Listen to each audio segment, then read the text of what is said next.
నమస్కారం ఘంటారావానికి స్వాగతం. ముందుగా ప్రధానాంశాలు. కంచె గచ్చిబౌలి భూములు ప్రభుత్వానివని సుప్రీంకోర్టులోనే తేలిందన్న చామల. కంపెనీలు పెట్టేవారే బాండ్లు కొనుగోలు చేశారని వెల్లడి. రంగారెడ్డి జిల్లా దామరగిద్దలో విషాదకర ఘటన.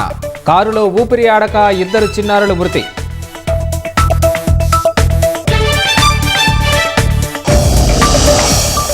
వేసవిలో పలువురి ప్రాణం తీస్తున్న ఈత సరదా.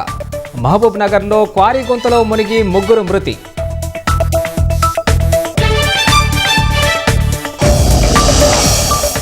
బంగ్లాదేశ్లో యూనస్ చర్యలను దుయ్యబట్టిన హసీనా. నిప్పుతో చెలగాటమాడితే దహించి వేస్తుందని హెచ్చరిక.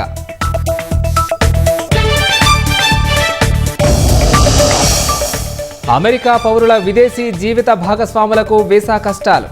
ఇంటర్వ్యూలు, అనుమతులకు ఎదుర్కానున్న కఠిన సవాళ్లు.